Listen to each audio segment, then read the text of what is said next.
welcome back to another edition of Life's Journeys. I'm Dr. Ralph Smith.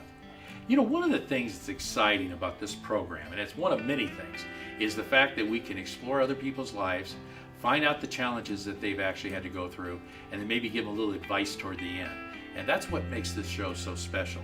But what makes it even more special than that is the fact that you're watching it, and hopefully you'll see a little bit of your life in these programs, and it'll give you some answers so that you can have a good life, and perhaps even a better life.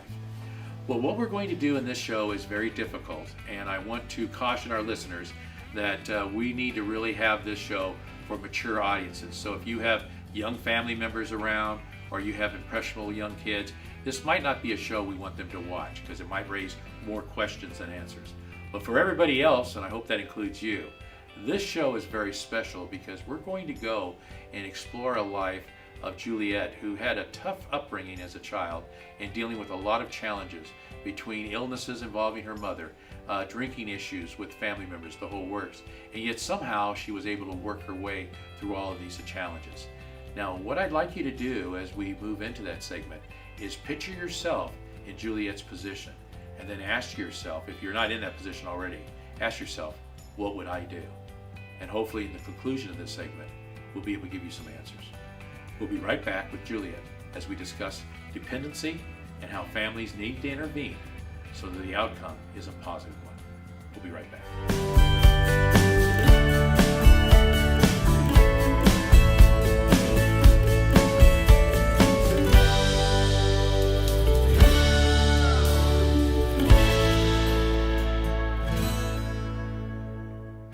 Welcome back to our segment called Life's Journey, and now we're looking at families and how they deal with substance abuse.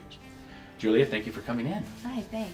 You know, one of the battles we all have in life is dealing with our own challenges, trying to attain our life goals, deal with challenges that come up, dealing with our finances, the whole works. And then there's the one that is the most difficult, and that's dealing with family members who have some type of challenge that you need help with.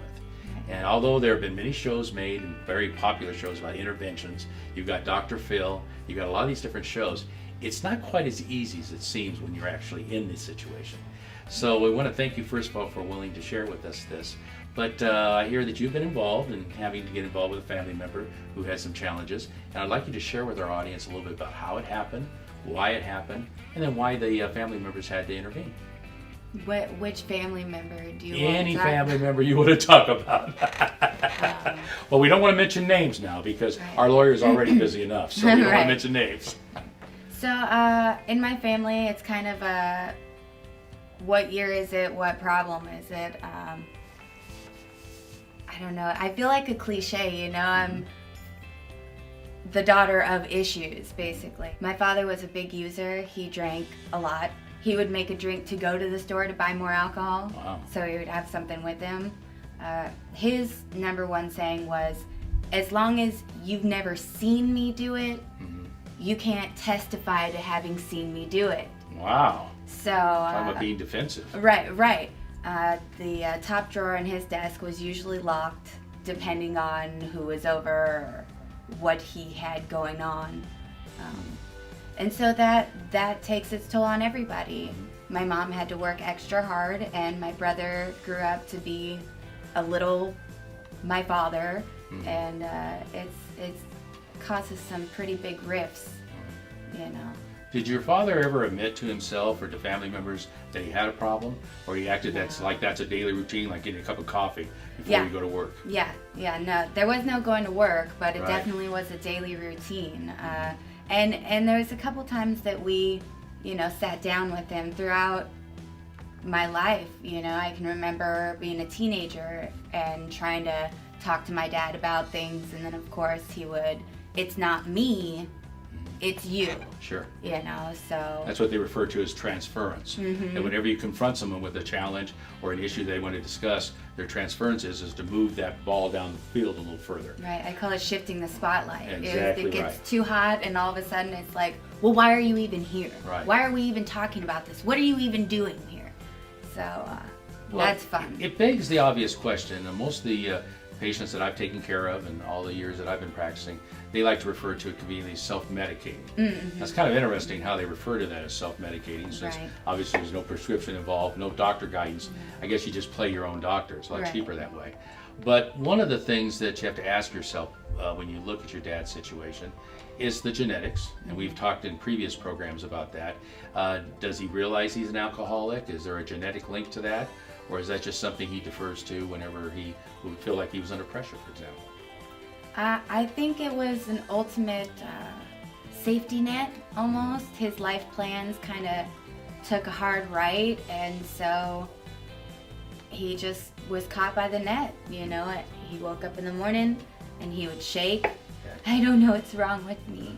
And I smile when I laugh about it, and when I talk about it, because, you know, personally it's so ridiculous on the outside looking in. Well, yeah, of course you're shaking. You're detoxing, you know, you Right. fix your drink, it's your breakfast, you'll feel so much better.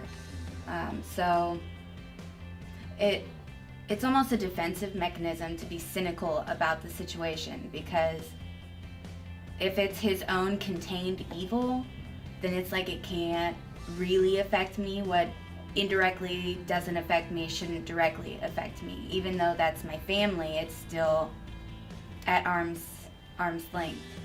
Well, and we're just going to just kind of give this a brief overview of his condition. Obviously, I haven't seen him. I haven't had any type of analysis done.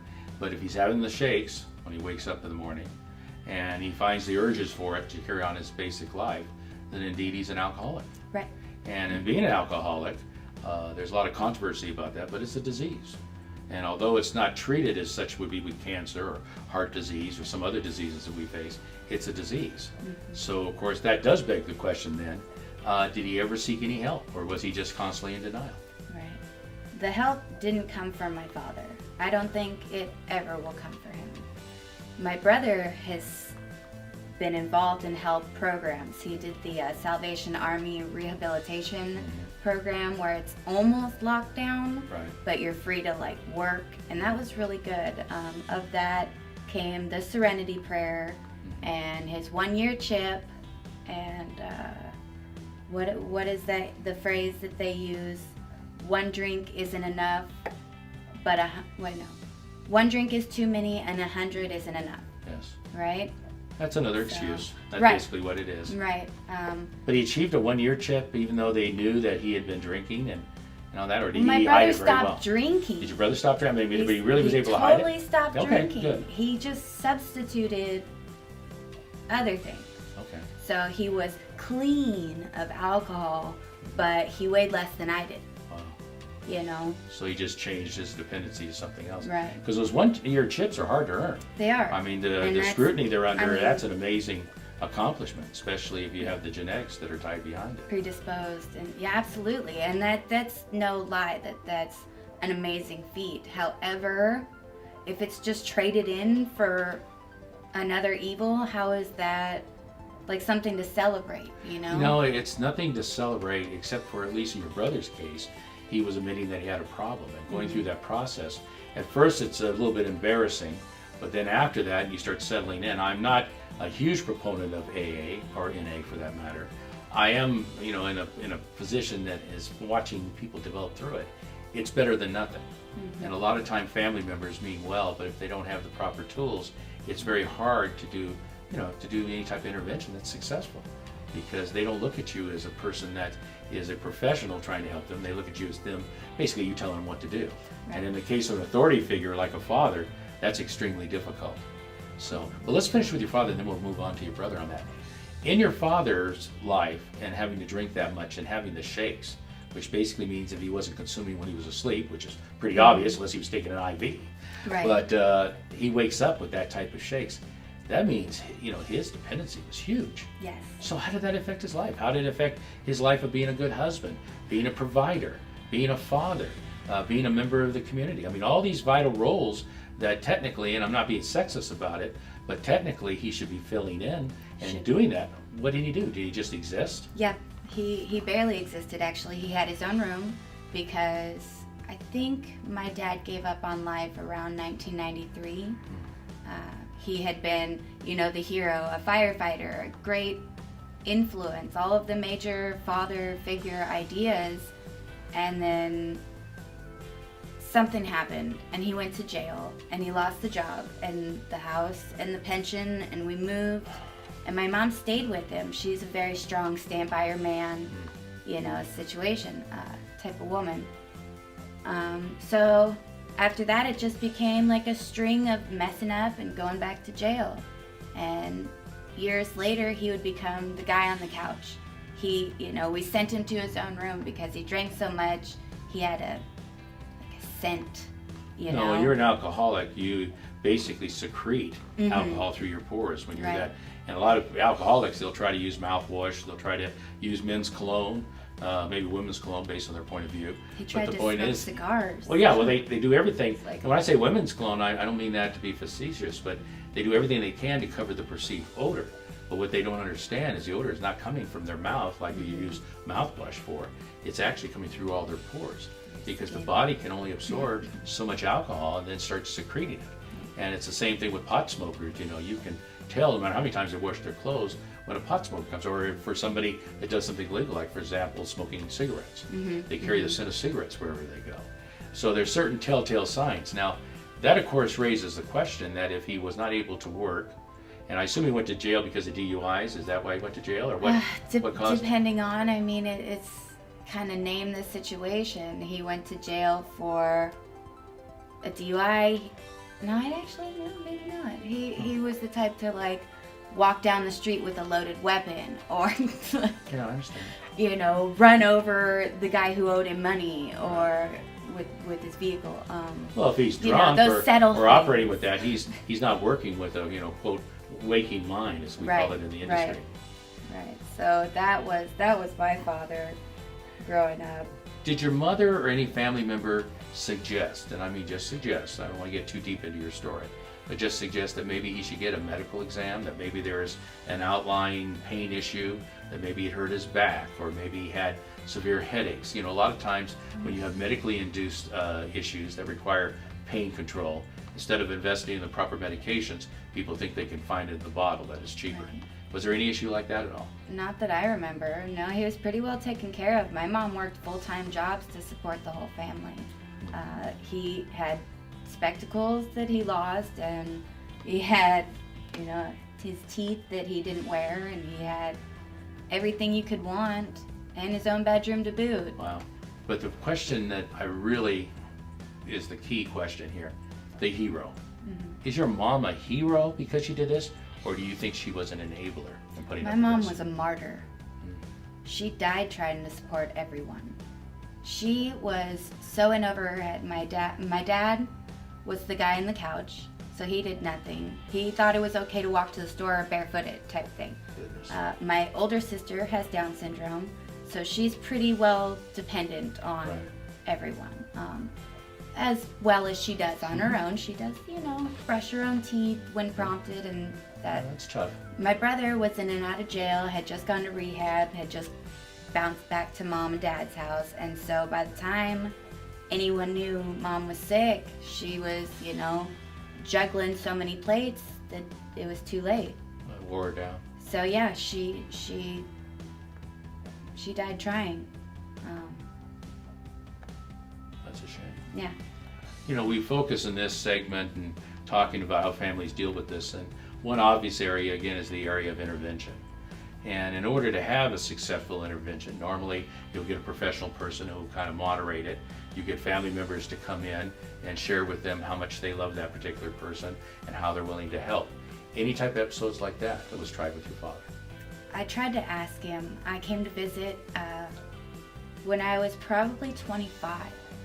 I visited him and my mom. I was living out of state. And I sat down with my dad, and he was, shaking, drinking, smoking. Dad, what are you doing? What is this quality of life? How have you ended up sitting here on the couch day after day? What are you doing with your life? And he got so defensive. That's when he blew up. Well, what are you doing back? Well, who invited you to come visit? Why are you in my house? I'm surprised that he used the line, "Hey, little lady, I'm your father." and Oh, all that type, because normally that's how they default. he did. He stood up to me and he said, blah, blah, blah, my house. And I told him, like, dude, I'm grown up now. You're not going to put hands on me. Don't. You're an old man now. Don't step to me. You know, and so we ended up actually in a fist fight. And that was Holy one of cow. the last times that I saw my father. In your heart, and that's what we're talking about, and then we'll move to your brother here in a second. But in your heart, can you forgive him, realizing that he has a disease? Or do you still hold kind of a spot in your heart that says, why didn't he care enough to help? Why didn't he care enough to step up to a traditional role? Where exactly is your psyche involving your father? My dad Yeah. died a long time ago. Yeah.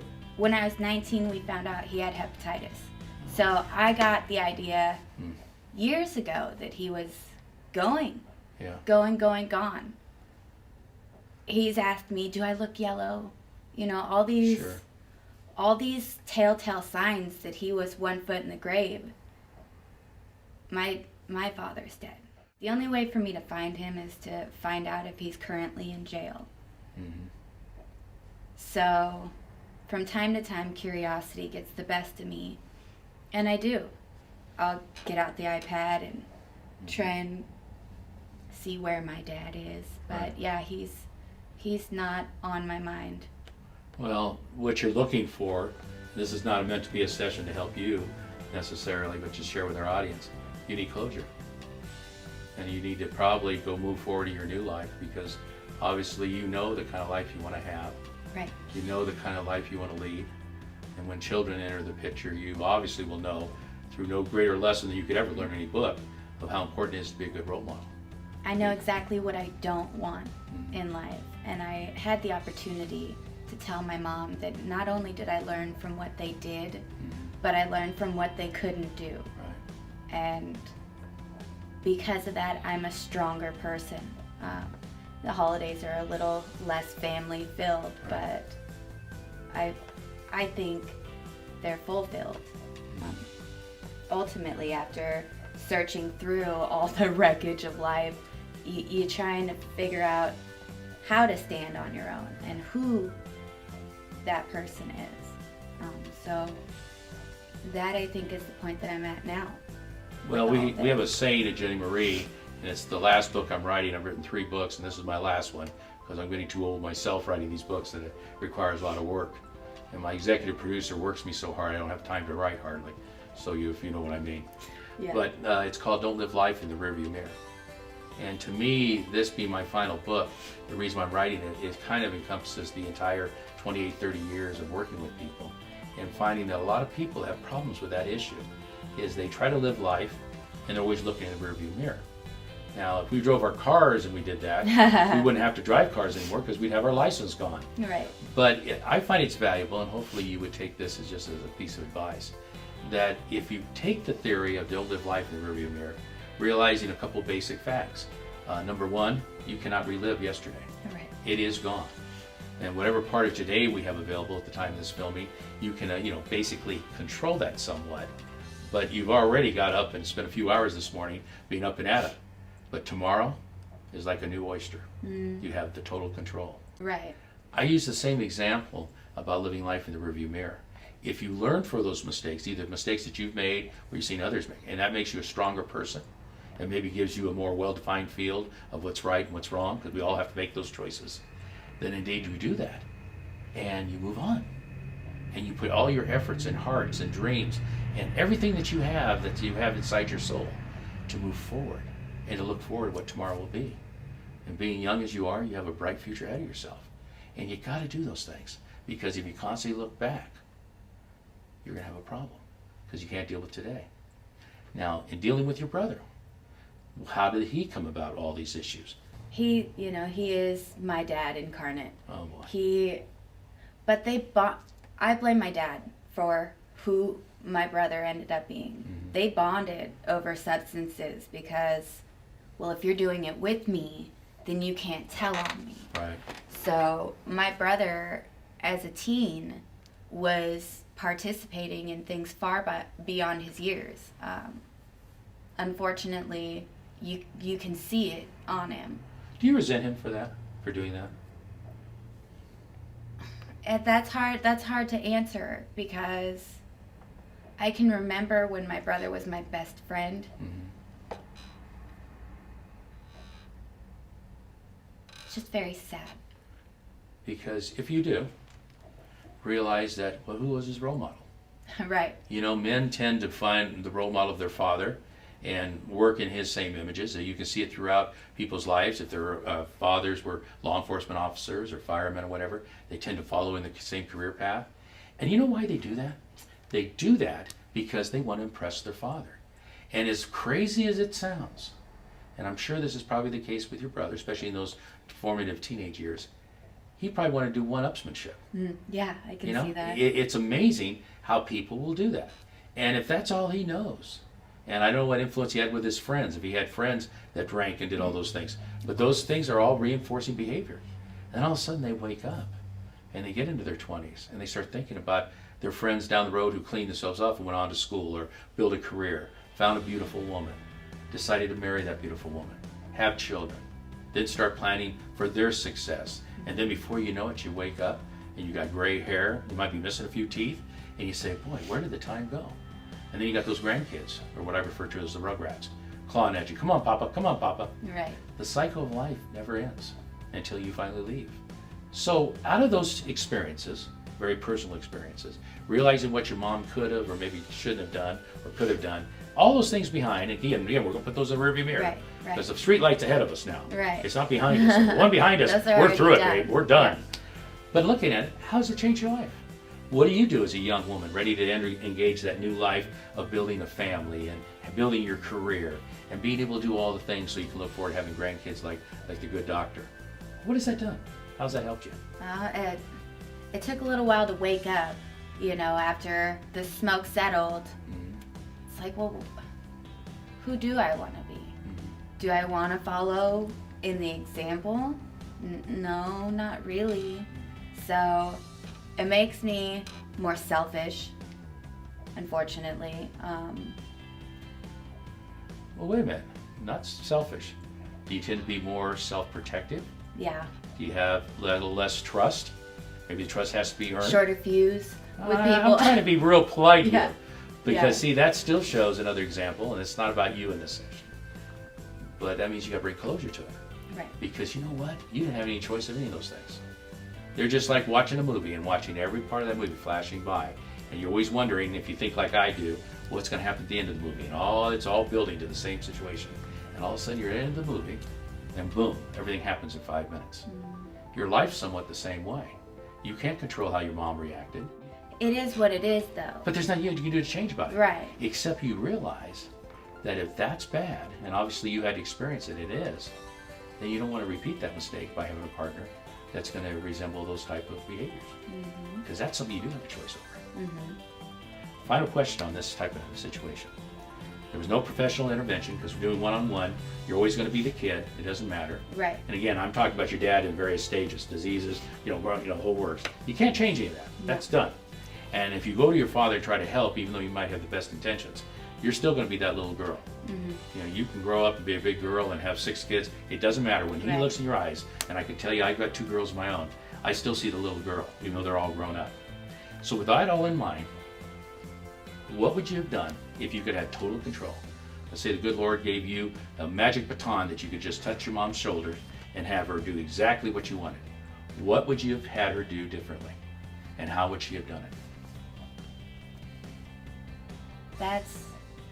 That's a whole can of worms that I never wanted to open. There's so many what ifs, there's so many points that something could have gone differently, but it didn't.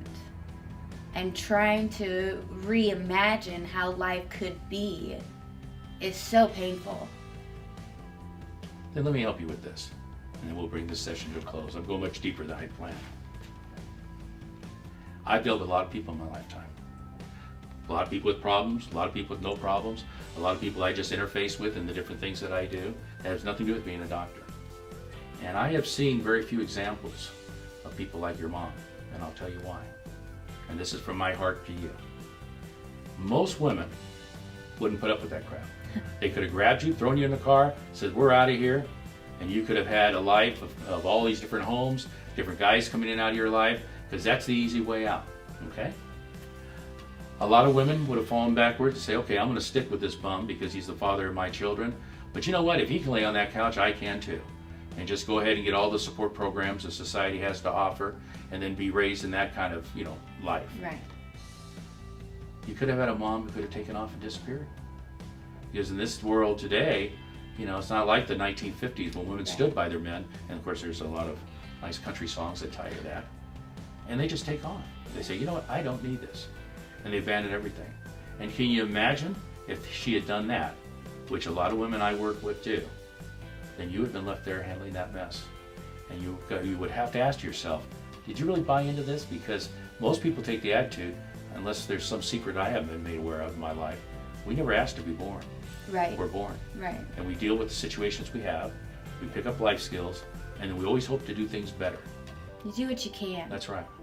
So if it brings closure to you, and this is something that I think you really should think about, is that you took every step you could yourself to help, even as a grown woman, when you could say, hey, I'm an adult, I can move on in my own life, I'm doing my own career, why should I worry about that? But you came back. And the reason why you came back is you still care. And by the way, you still do. You Of course. But you realize that there's only so many things you can control. And on your mom's piece of work, as far as I'm thinking, her piece of work of life, I would admire that. Absolutely. Because there's no doubt that if she could just change him or threaten him or say, boy, if you don't do this, I'm kicking your butt out of the house. Oh, I'm sure she all did these different too. things. She was but a the firecracker. fact that she sat there and fought to the very end. And I want to close on this.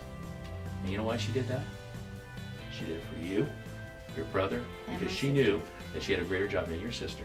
Yep. Those kids are her legacy that keeps going on. So by creating any situation that would have upset that apple cart, Yep. it would have created more hardship on you guys. And yes, you had to witness it. And yes, you had to tolerate it. And you had to go to bed some nights full of tears. Oh man. But maybe it made you tougher too.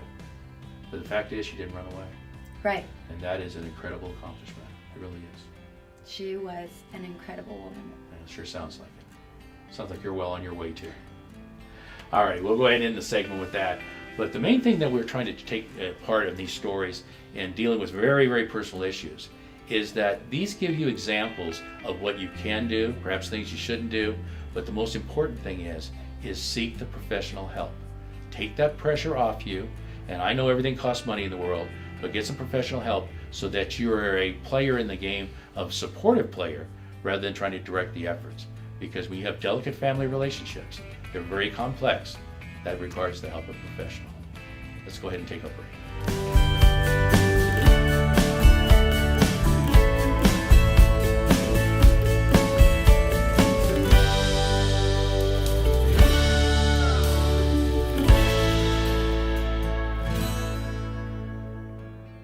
Welcome back to the program. In life's journeys, we deal with a lot of journeys throughout life that are pleasant, some that are very unhappy and sad and have horrible endings. And then it's just the typical day where you just try to make it through the day. And I want to thank Juliet for talking to us, and we can discuss this a little bit more in detail about perhaps some of the worst days of your life, but again, as far as moving ahead in life, perhaps some of the better days of your life, because you learned such a valuable lesson. As you went through these experiences with what your mom's role was, what your brother's role was, and obviously your sister had her challenges too, and all these things hit you, you probably had a choice of either getting absorbed in that mess, breaking free of the mess, or perhaps searching out and building your own new life. So I know that you went and picked your new life, which is, by the way, the right decision to make. But when you found your special guy, you sooner or later had to address that issue of your background and how it impacted you, and perhaps giving him a little taste of what it's like. How did you handle that? Well, I did run away at first. When it came to my family, I was up and gone as soon as 18 hit and right before. So it took a little of the running away to really figure out which direction my life should go. So when it finally came time and I finally was in the situation where I found where I want to be, what I want to do, where I want to go, who I want to be with, who I want to be, we planned a trip back home. my other half, my better half, and I. And we saw all the important people, his parents, his dad, people who I consider my family, close friends, and my aunt and other people. And we had the opportunity to spend a couple nights in our hometown. So during that time, I said, I want to go back. I want to see my parents' house. I want to see the last house my dad was in. So I knew it was foreclosed on. I knew that after my mom got sick, she went to my brother's apartment. He had his place for them. Thank God too, because going back to that house, as sick as she was, wouldn't have done anything for her peace of mind, for her health. It was condemned. We showed up, so we drove out and we showed up at the house, and the yard is overgrown and the fence has been knocked down. And it just looks, you know when a house gets to the age where it's like slumped over? It just looked slumped over. So we walked up and the back door is kicked in. And by this time, the glass door had been a sliding glass door. It had already been replaced over the years of fighting my brother, my dad. Now it's plywood, stuck in the rollers. But so that's kicked in. And you can tell that vagrants had been living there. All of the memories that we had in the attic were like ground into the carpet. Boxes, years. My sister's homework, pictures that had been water rot, the ceiling was caved in. It was like all the sickness that my dad had seeping out of, just permeated his room. The whole ceiling was hanging down, like windows were broken. People had gone through and pulled out all the appliances for copper, but the sink, the faucet that I put in for them was still there. So I dug through and, we were trying to run in and run out basically because the smell was so bad. We had our shirts up over our faces, taking deep breaths to try and hold it. And as the years of memories are just everywhere, you can see wall to wall, grown in with mold and animal droppings. And it was like the pictures of tornado scenes that you see where people are standing in what's left of their home. And you look around and you try and take it all in, and it's not where it should be. Things aren't what they should be. And there's a notice from the city saying that you shouldn't be in the house, and it was crazy. It was so something else, there was so many rooms I wanted to go through, or like the garage I wanted to get to, but the lawn was all overgrown and people had just gone through and thrown things out in the lawn that they couldn't sell or take, or it was a scene right out of a movie. So I did what I could, and I found pictures of my older sister and Halloween costumes, and preserved what I could, cut out the water damage. And so I had a couple keepsakes from it, but ultimately when I walked out of the house and took the shirt off of my face, I got a great big hug, and it was so apparent that you can't go home. You have to make your home. You have to turn around now from what it was and just go forward. So that almost made it easier. Seeing the wreckage, like if it had been whole, you would want to still be a part of it. But it's destroyed. It's all gone. It's all gone. So all there is left is to build. It's all gone except in your memory. What you're seeing, Juliet, is the death of a home and the death of all the bad memories that's in a home. It's kind of ironic when you talk about, tornadoes or things like that, because I was born and raised in West Texas in Amarillo, and that's Tornado Alley. So And I'll tell you, I've seen people who have had their homes blown away. But they take the attitude that if they had good memories there, and they want to recreate those memories, it's just a house. It can be built. I've seen cases where they used to have huge hailstorms in Amarillo, and we've had a case where an older woman that lived down the road from us, a hailstorm went through the wood roof and hit her in a rocking chair and killed her. It was the size of a volleyball or whatever. And you look at those things and you say, okay, the house is a symbol that within those four walls, in a figurative sense, all those things happen. There might have been some good memories, bad memories. But the reality in your mind is you need to accept, for your way to achieve closure, that home is dead. It has died. It is.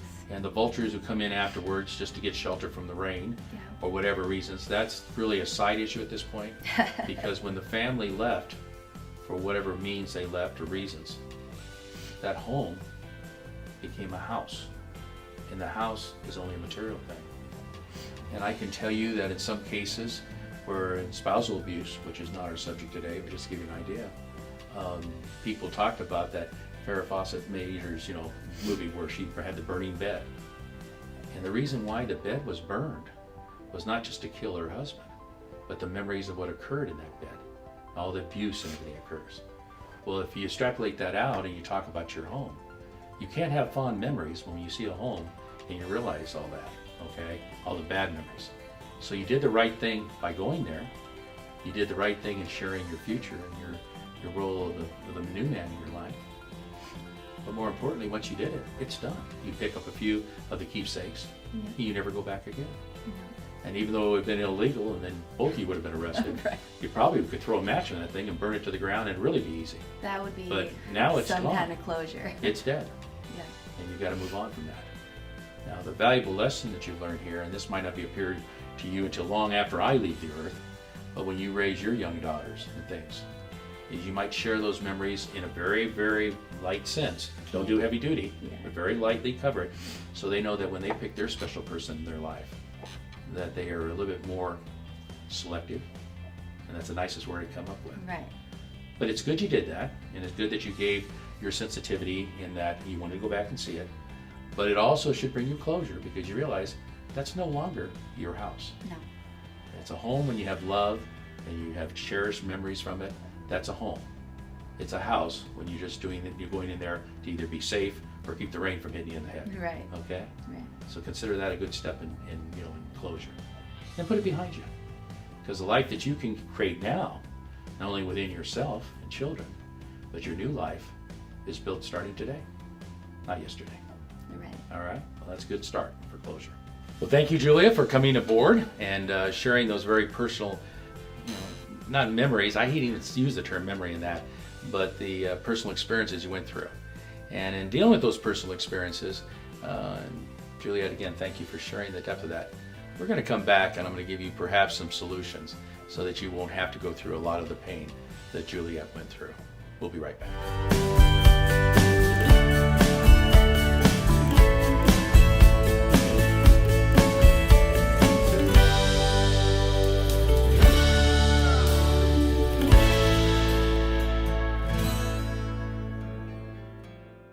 We want to thank Juliet again for her coming on the program and sharing some very deep emotions with you. And yes, the emotions are genuine on both Juliet's part and my part, because each of us have had perhaps a tough point of life where you really wonder, is it worth going forward? But it's especially a tribute to a person's character and personality when not only they go through it, but they become stronger because of it. So I hope that you have heard her message, and if you put yourself in that situation, this is the part of the show where we give you some answers, and that's what I'm about to do. When you deal with substance abuse, or you deal with family members, no matter what their hierarchy may be in the family, and by hierarchy I mean whether they're a sister, a brother, a mother, a father, whatever the hierarchy is, these challenges will become apparent to you right away. And it's a natural feeling, whether it's to save money or the feeling that love can conquer all, to try to intervene yourself and try to resolve a situation. But in the situation that Juliet just shared with us now, I think it would require even somebody more powerful and perhaps more knowledgeable than Dr. Phil. It was a very complex role. And I'll tell you what I mean complex role, You had a role there where a father was not doing, quote, the traditional father role. You had a mother who was trying to assume not only the mother role, but to be the provider and play the role of being the father role. You had the influence of the children involved. And boy, I'll tell you, that mother, to me, she was courageous to try to do all those things and not run away. So the solution to this is not to run away. That doesn't resolve anything. And you'll look back years later and say, boy, if I only known this, or if I'd only done that. And you'll be questioning yourself for the rest of your life. There's no need for that. But the first thing you do is that if you have a family issue, whether it be substance abuse, some type of behavior that's inappropriate, whatever the case might be, you seek professional help. And if you can't afford to go out and hire a doctor or go to an agency, there's a lot of public service agencies that are available that will intervene and provide you help. What that family needed when that problem got out of control was a straightforward intervention. And her father should have been told, look, if you want your wife here, you want your daughter here, you want your sons here, or whatever the case might be, you're going to need to do these things. And if you're not going to do those things, you have two choices. You either go into a treatment center, and that would be inpatient care, to where we can teach you the proper behaviors, we can teach you how to hopefully cure your addictions, or we're going to take this family out of here, and you're going to be miserable, and you're going to cause scarring only to yourself. There is no middle road. And what Juliet and her family had to go through was the middle road of trying to, in a sense, solve their own problem. And this was not at a point that she could solve it. So my feelings that I want to share with you today is simply this. You see our closing billboard, you have our phone numbers. If we can be of any help to you, call us. I don't care what time of the hour it is, call us. But seek help. It's not a defeat for you as a family or as a person to admit that you have something you can't handle. You go out and seek the best possible help you can get, and you ask others to help you. For example, it would be like if I had a tumor on my brain. Even though I'm not a medical doctor, do you really think if I was, I'd operate on myself? Of course not. Well, emotional problems and what we call emotional scarring, they can actually cause you more problems than a tumor, believe it or not. So what I'd like you to retain from this show is that if you're in a situation as a family or as a personal matter that you're trying to deal with, and it's more than you can handle, sit down, collect your thoughts, pick up a phone, and get some help. Don't let the events that are in front of you control the rest of your life. Your trivia question this week is going to be a simple one. You've viewed this program, you've seen how Juliet did her very best to solve it, you've seen her move on to her new and bright life. What would you do if you were Juliet? And whoever gives us the best answer, you can send it to our website or you can send it to my email address. We're going to award you being the winner of the week. And boy, do we have a prize package that you'll enjoy. Now, who knows? You might even be in front of this camera. On behalf of the J. Marie Wellness Centers and, of course, all the fine folks involved in producing the show, we wish you the very best. You take care of yourself, and God bless.